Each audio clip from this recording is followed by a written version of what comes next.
Welcome to NarrativeNook Audiotales, where enchanted stories come to life. If you enjoy our stories, please subscribe, like and share to support our channel. Enjoy listening.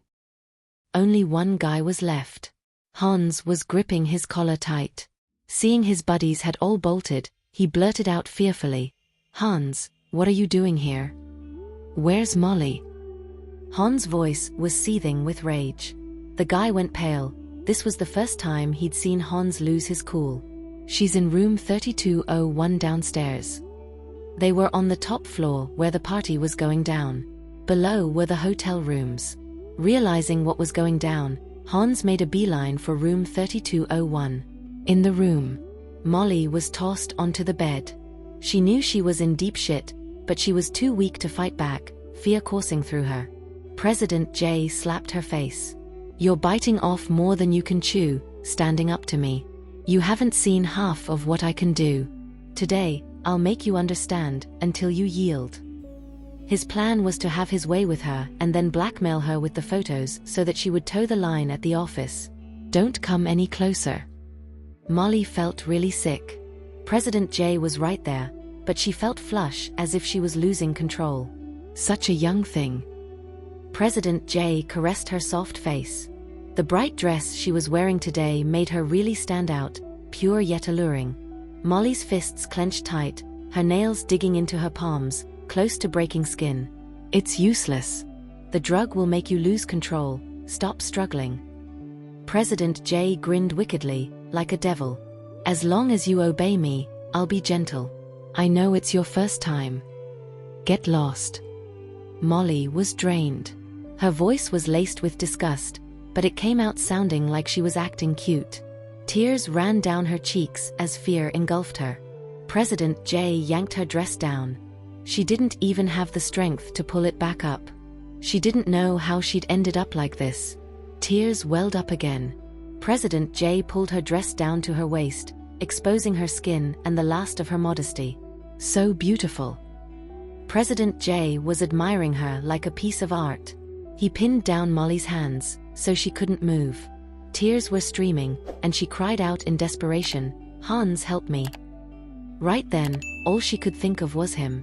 It seemed like he was the only one who could fix everything. "He's still upstairs. He can't hear you even if you scream."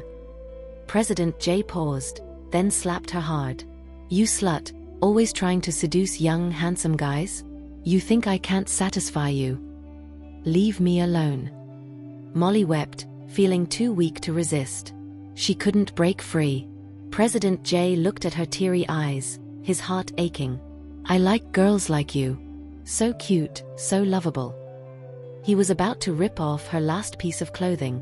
Just then, the door was kicked open. Hans stormed in to see Molly on the bed, hands pinned down, tears streaming, crying out, "Hans."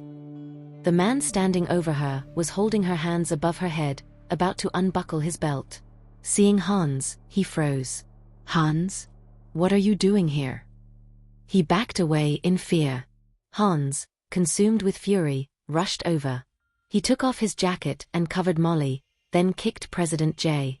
He grabbed a chair and whacked President J with it. President J suddenly keeled over. He didn't even have the strength to beg for mercy and just passed out right there on the ground. Hans looked at Molly lying in front of him, who looked so pitiful. He pulled up the dress she was wearing under her suit jacket. "Hans." Molly was still crying, her face as red as an apple. She unconsciously clung to Hans' clothes, as if she was scared he would leave. "Don't worry, I'm here." Hans picked her up. Molly weakly wrapped her arms around his neck, sobbing quietly against his chest. This was the first time a girl had cried in his ear. Hans felt as if an invisible hand was tugging his heart. It was uncomfortable, and he felt guilty. If only he had been more careful, none of this would have happened. "It's so hot. I feel awful," Molly sobbed quietly, her face already as red as an apple.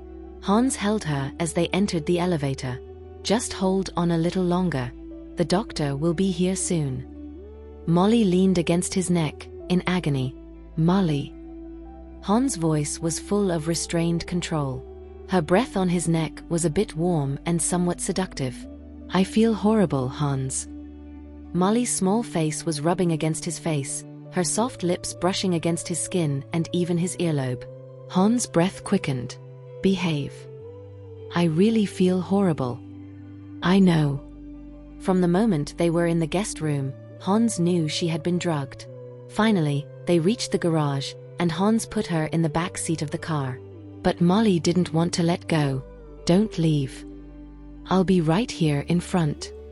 Hans removed her hand, hoping she would calm down. Hans, don't leave. Molly's eyes were filled with tears, clutching his clothes. Her eyes were full of a hint of grievance, like she was acting spoiled. Hans tried to soothe her, but it was no use. Feeling helpless, he had to take her in a cab. He didn't take Molly back to Reflections Villa, but gave the taxi driver his private address, urging the doctor to hurry. Molly was held in his arms, mumbling and fidgeting restlessly. She was pushing Hans' patience and restraint of over 20 years to their limits. This restless little kitten. The driver up front saw the girl mumbling uncomfortably in Hans' arms and thought she was drunk.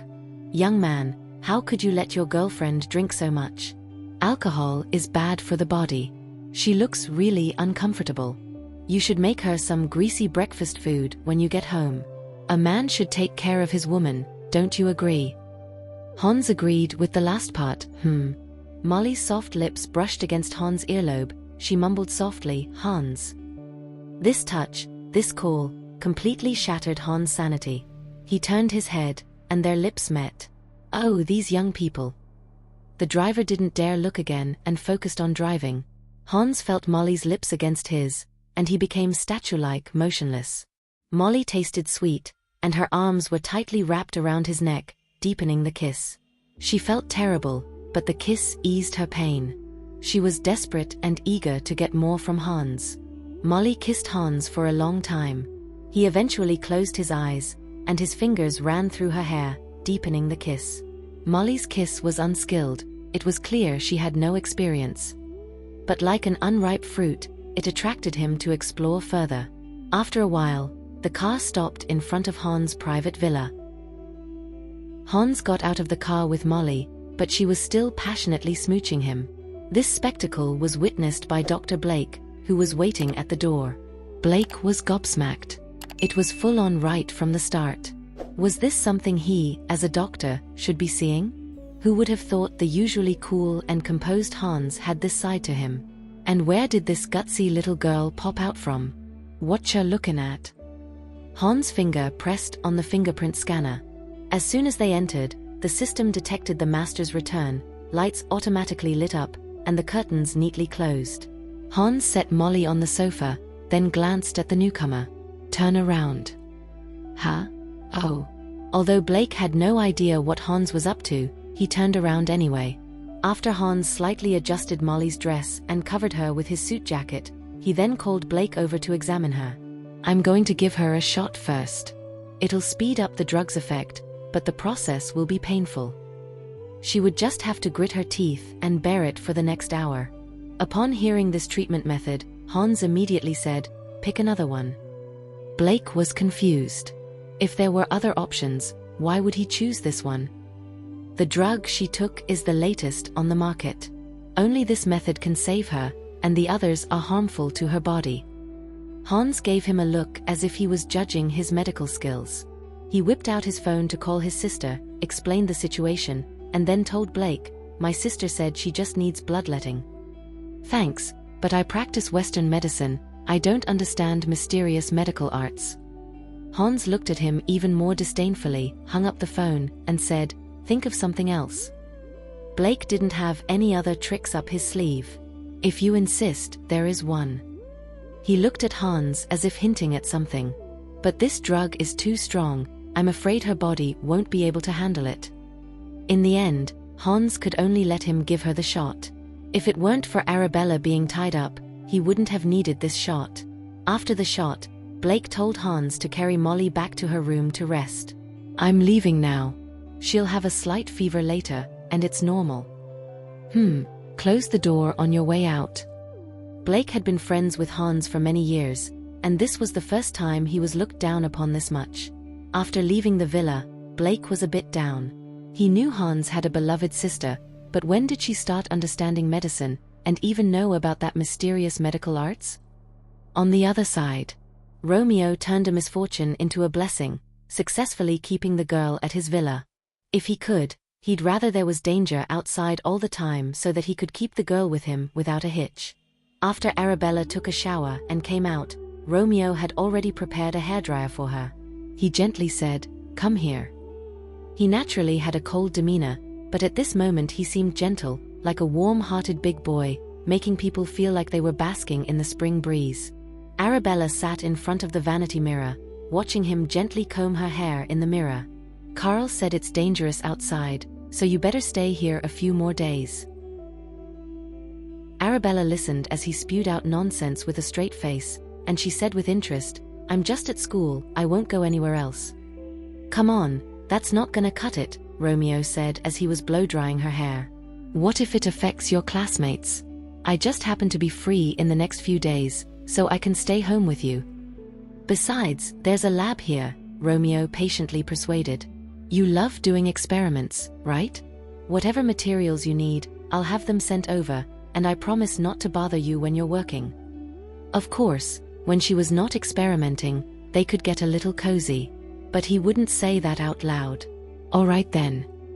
Romeo couldn't hide his joy when Arabella agreed, as he didn't expect her to say yes. "Once it's safe, I'll take you back to school." After drying her hair, Romeo helped her comb it. Her hair was so soft and delicate that he didn't dare to pull hard. "I asked David, and he said that girls nowadays like to use these skincare products after a bath." Romeo pointed to the array of bottles and jars on the dressing table. He bought a set for Arabella, but he didn't know how to use them. He clicked on a video that David had sent him, where David explained step by step how to use the skincare products. Romeo watched and practiced on Arabella's face. Arabella's face was so small, he had to be extra gentle, afraid of hurting her. They were so close they could feel each other's breath. Romeo's fingers were still on Arabella's face. He looked at her clear and bright eyes, her delicate nose, and her rosy lips. He couldn't help but draw closer. His lips slowly met hers, entangling, exploring deeper and deeper. Her softness was addictive, and gradually, his rationality crumbled. He lifted her onto the dressing table, kissing her uncontrollably. His big hand started to wander restlessly. Her scent was constantly tempting him. Meanwhile, Serena had been waiting at Westerly College for 2 days and hadn't seen Arabella. She wanted to text Arabella but was afraid of annoying her, so she asked Arabella's roommates, but none of them were willing to talk to her. She didn't understand why Arabella wasn't even going to the lab or the library. Her phone showed it was 22:37. If Arabella didn't get back to Summerfield College soon, the dormitory building would be locked. She walked back in a daze with the late-night snacks she bought for Arabella, and suddenly remembered something, and called Martha. "Martha, did Dad use the foot bath I sent back?" Serena didn't understand why she hadn't received any feedback from her dad about the foot bath that had been received 3 days ago, but she didn't want to ask her dad directly, so she had to ask Martha first. Serena, I didn't really want to tell you this, but..." Martha paused, sighed, and after a while continued, "Your dad didn't even open the gift you sent. Instead, he's using the one Arabella sent every day. Did you tell him our gifts could be used together?" Serena's friend had told her about a new foot bath on the market that was very advanced. Although it was expensive, many people were very satisfied with it, which is why she decided to get one for her father. "I told him, but he didn't seem to listen." Martha paused again and sighed. "Serena, I'm not trying to bring you down, but the high-end skincare products you sent the other day, the lady used them to moisturize her hands." Before Serena could respond, Martha lamented, "Those were for her face.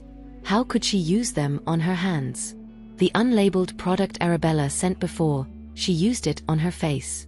Look at the comparison." Hearing this, Serena felt a bit downcast but quickly said, "It's okay. They should use whatever product they find useful. It doesn't have to be the one I bought." As long as her parents received the gifts, whether they used them or liked them, she couldn't force it. "Serena, you're too kind."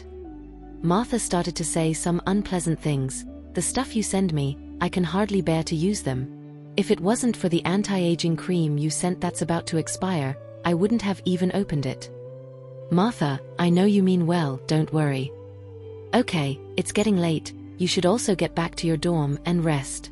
I'll remind your parents again tomorrow, Sai. No need, Serena said understandingly. Some things can't be forced. As long as I do my part, the rest will take care of itself. Okay. After hanging up the phone, Martha suddenly heard Louisa calling her. Martha? Martha? Yes, ma'am, I'm here. You're still awake. Martha quickly stuffed her phone into her pocket and hurried out of the kitchen. Louisa came down the stairs, still looking around. I suddenly remembered Serena told me a week ago that she sent a foot bath for her dad. Did someone in the house sign for it?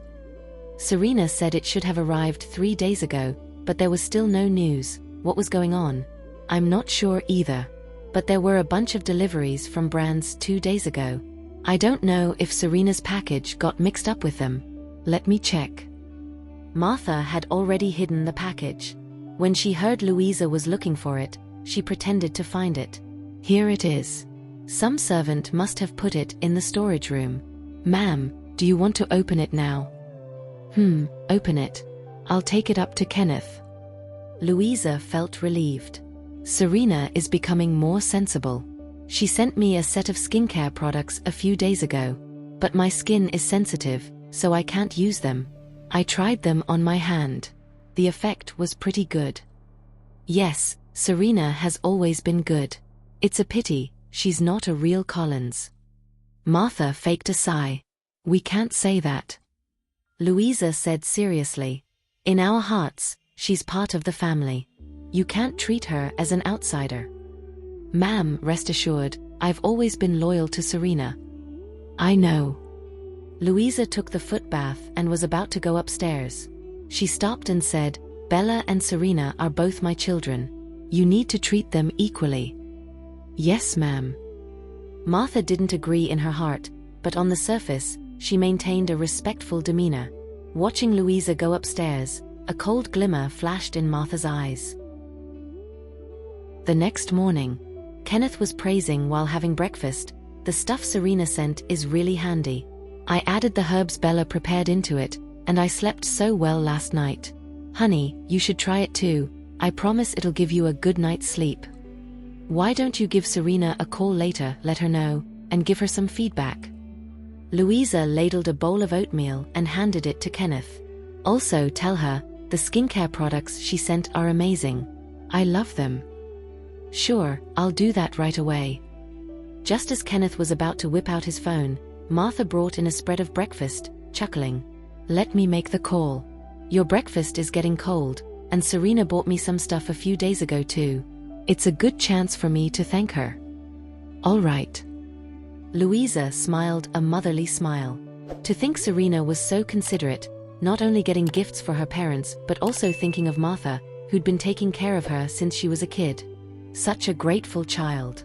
Martha breathed a sigh of relief and dialed Serena's number in front of them. At that moment, Serena was in class. As Martha expected, Serena did not answer the call immediately but sent a message asking what was going on after hanging up. Serena is in class, she can't answer the phone, Martha reported, then replied to Serena in front of Kenneth and Louisa, Your dad says the foot spa you sent is very useful, he had a very good sleep last night. Your mom also praised you for being very thoughtful, saying the skincare products you sent are perfect. After sending the voice message, Martha put away her phone, and then commended, Serena is such a dutiful daughter, always thinking of you too. And always thinking of you too. Louisa laughed. Serena has been pure and kind-hearted since she was little. That's because you raised her well. After serving Kenneth and Louisa breakfast, Martha checked her phone, and sure enough, Serena had replied. Martha, did you go to my parents last night? Last night, Martha said on the phone that she would subtly hint to Kenneth and Louisa to appreciate the gifts Serena had sent. Martha took the opportunity to reply, They were about to go to bed last night, so I did start the foot bath and let your dad try it. Your mom also put on the skincare products. Serena felt a bit down. So it was because of Martha that her parents remembered the gifts she sent. Oh right, Myrna just sent something to the house, and your parents went to open it right after breakfast. The difference in treatment was too obvious. What Serena sent was left aside. What Chasel's girlfriend sent, they were so eager to see right after breakfast. Serena felt even more down. She didn't expect that in her parents' eyes, she was not even as important as Chasel's girlfriend. Myrna prepared gifts not only for your parents but also for Arabella. Martha hesitated. It seems like there's nothing for you. Serena lowered her gaze. Well, it's nothing. She can give it to whoever she wants. My attitude towards her probably made her dislike me, which is normal. Serena, haven't you noticed? Everyone in the house treats you like an outsider, even Myrna, who's never been part of this family, dares to treat you like this. Martha wanted to say more, but hearing the lady calling her, she said, Serena, don't be too upset. The lady is calling me. I need to see what she needs. Okay. After hanging up the phone, Serena stood in the corridor outside the classroom, her eyes filled with disappointment. She felt as if the whole world had abandoned her. Martha, where's Martha? Lady, I'm here. Martha hurried over. Look, these are the gifts Myrna sent. These are for Serena. Help her take them to the cloakroom. Myrna sent so many gifts. Serena got some too. Martha happily accepted the gifts. That's so thoughtful. I really have to thank Myrna. Serena's got one too, everyone in this house has, including you. Louisa grinned, digging out a large box of gifts specifically for the staff. It was neatly packed with dozens of identical parcels. She handed one to Martha, chuckling. This one's yours. Miss Myrna still thinks of us, such a sweetheart, Martha said, laughing. What is it? Louisa unwrapped Arabella's present from Myrna, a bunch of stunning dresses. Louisa picked up one of them. It was so beautiful that she could already picture Arabella in it. She was sure it would look lovely on her. Absolutely stunning, it fits Miss Bella's personality to a T. Martha complimented generously. Right? I think it's gorgeous too. Myrna has a good eye for clothes, Louisa said, examining the dresses Myrna had sent for Arabella, then said to Kenneth, Myrna is really thoughtful. Yeah, Myrna's considerate and polite, unlike Chaucel who's more introverted, and not as bubbly as Myrna. Each to their own. He might not be a big talker, but he always puts her first. He really cherishes her. Spotting the lively chat, Martha took her gift and went upstairs, sneakily taking a photo of the gifts with her phone and sending it to Serena. These are all gifts from Myrna for Arabella. She exaggerated, including all the large boxes in the photo, making it seem like Myrna had given Arabella a ton of gifts. Ma'am also thinks that dress is fabulous, and says Arabella would look stunning in it. Looks like there are dozens of dresses. They look expensive. Martha picked out the most unremarkable dress from the gifts Myrna gave to Serena, purposefully messing it up a bit, took a quick snap, and sent it hinting, this is what's left. What was left? What did she mean? Serena was a bit confused. It's picked out from that pile of gifts. Martha added on purpose, maybe they thought Myrna didn't prepare a gift for you and feared you wouldn't get along, so they picked some from Arabella's pile. Ah, something less noticeable, as if it's from Myrna. Serena, I'll put these in your closet. Check them out later. Okay. After hanging up the phone, Serena was more upset. A sly glint flashed in Martha's eyes. Serena was her own flesh and blood, watching her daughter call Kenneth and Louisa dad and mom since she was little, and with their close relationship, of course, she was jealous.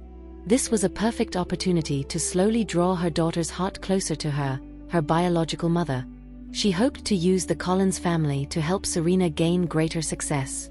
Simply put, she wanted to score big from the Collins family, even hoping to live a better life with the Collins family's help. Emotionally, she didn't want her daughter to maintain a close relationship with the Collins family anymore.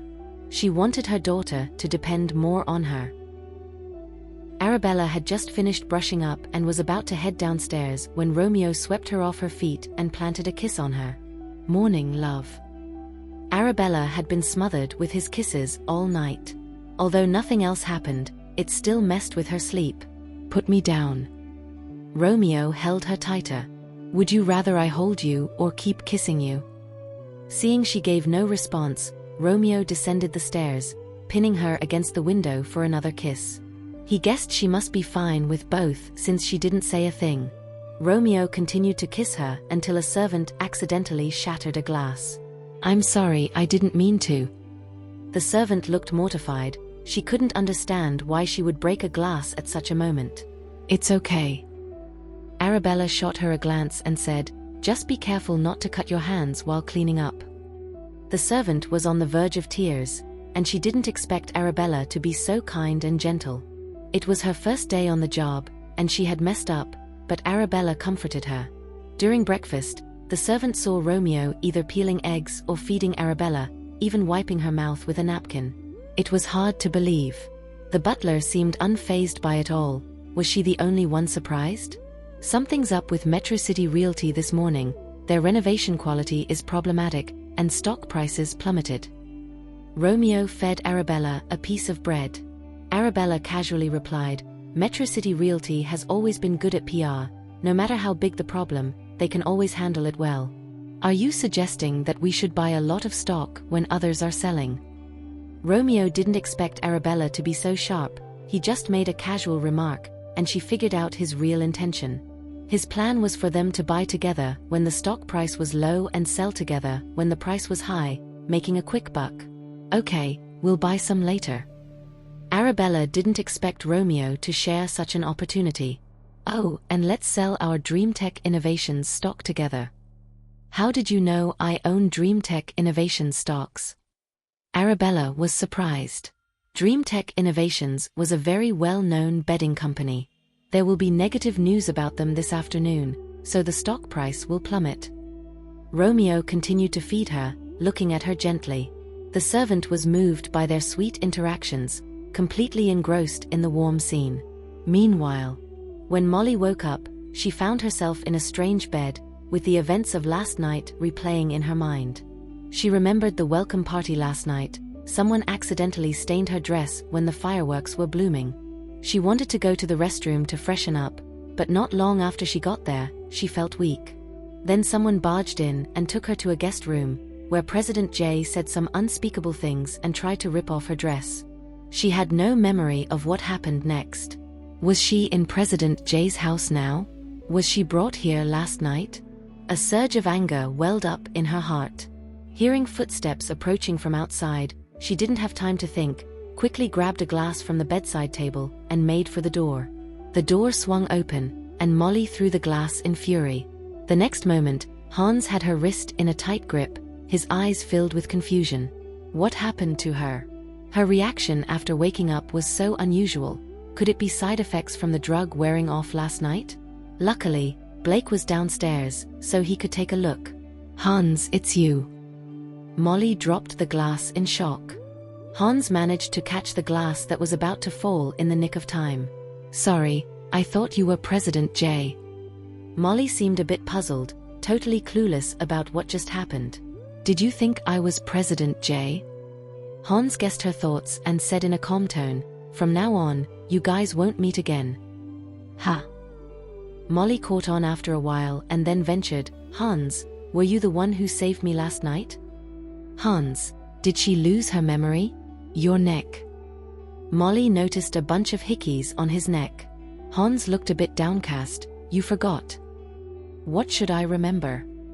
Molly was a bit confused. She remembered that she had been drugged last night and that Hans had saved her from President Jay. She must have done some crazy stuff. So, were the hickeys on Hans' neck her doing? This thought completely blew her mind. Hans realized that she indeed forgot, which made him feel even more despondent. During that 1 hour last night, he had been by her side, being tortured to the point of taking several cold showers. Even his routine was messed up. And she woke up, remembering nothing. "Hans, I didn't do anything to you last night, did I?" Molly asked cautiously, on the verge of tears. "I can't remember." "The doctor's here and we'll have him take a look later." Hans handed her a change of clothes without answering her question directly. Molly was still wearing last night's dress. After tidying herself up, she heard Blake laughing over there. Ha ha ha, so she doesn't remember what she did last night? Hans gave him a cold stare. Ha ha ha, you got taken advantage of by a girl, kissed, touched and slept with, and she doesn't even admit it, ha ha ha. Hans threw a pillow at him, and Blake finally stopped laughing. Last night, Molly insisted on pulling him into bed, hugging him tight like an octopus while sleeping, although nothing actually happened in the end. Molly didn't even know how she made it downstairs. So, not only did she take advantage of Hans last night, she also brought him to bed. This was so terrible. Thinking about the hickeys on Hans' neck, she almost felt like dying. No worries. After checking Molly, Blake laughed. I just want to know when you two will send me your wedding invitations. Molly's face turned beet red in an instant. Hans curtly said to him, out. Oh, now you're asking me to leave. Blake complained while packing up. Who was it that called me this morning asking me to pick up breakfast on my way? And after buying it, you wouldn't even let me eat it, saying just kept it warming in the kitchen. Hans. All right, I'm leaving. I won't bother you two anymore. Before leaving, Blake gave Molly a light pat on the shoulder and said, I'm not blaming you, but we should be responsible for our actions. Hans's face turned even darker. Get your hand off her. Okay. Blake felt that if he didn't leave now, he might get a beating, so he quickly left with his stuff. A few days later, Arabella got a message from her subordinate. Boss, we've hit the jackpot. Someone wants you to paint a picture for them. There is no price limit, but it has to symbolize longevity and health. This is a major opportunity, boss. Let's ask for $20 million straight up. Arabella didn't expect her subordinate to be even craftier than her. When do they want it? Tomorrow. All right. Arabella happened to want to practice painting recently, and since work was coming her way, just $10 million. $10 million? Boss, are you not short on cash recently? With your skills, $20 million is no problem. Or, you can ask for $20 million and give me the extra $10 million. Arabella suddenly grew serious. We should have a conscience in life. The boss was talking about conscience? Did she even have one? After that, Arabella had him send the painting paper to Romeo's villa. She only used one type of paper for painting, one not found on the market. Boss. Instead of going to school, you're loafing around. You've gone downhill. Jack didn't expect the boss's relationship with Romeo to progress to living together. Suddenly, he felt like his boss was drifting away from him. Half an hour later, Arabella got the painting paper and was about to enter the villa when Jack hesitated. Finally, he couldn't help but say, Boss. Anything else? I saw a quote online. It says men like to conquer and like challenges. The more unattainable, the more they are into it. Arabella understood his meaning. You're teaching me now? Yes. Jack didn't expect the boss's aura to still be so strong, and he was suddenly scared. He was just worried that the boss would be deceived. Sigh, it's so hard to be a subordinate these days. In the study, Arabella spread out a long piece of painting paper, the brush rendering on the white paper. It was the first time Romeo saw her painting. She had her hair simply tied up, plain and simple, but with an outstanding temperament. Romeo had no idea she could paint, and so well at that. Could it be that she had another identity as a painter? Just 2 hours later, Arabella had completed a painting. Romeo held her from behind, admiring her work and deeply impressed by her vision and perspective. How high must her level be to complete such a work? Could you paint one for me when you have time? Romeo kissed her cheek softly, watching her reaction. Arabella smiled. My paintings aren't cheap. No problem, I can afford it. Forget about money, he would give anything, even his life. So what kind of painting do you want? Arabella asked. Just us. Their intimate shadows reflected on the floor-to-ceiling window next to them. Like this, is it okay? Romeo pointed to their reflections on the window. Sure. Arabella took out more painting paper, sketching the scene where Romeo was holding her from behind while she was painting. The figures of the two were vivid and realistic, and the expressions were captured perfectly. Even the masterpiece that Arabella painted was reproduced on the paper again. Romeo didn't expect Arabella's painting skills to be even better than he imagined.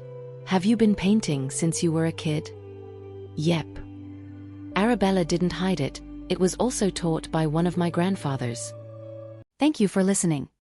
If you have enjoyed this story, please like and share so others can see it too. Also hit the subscription button and notification bell so you can be notified on our next release. Thank you for your support. God bless you.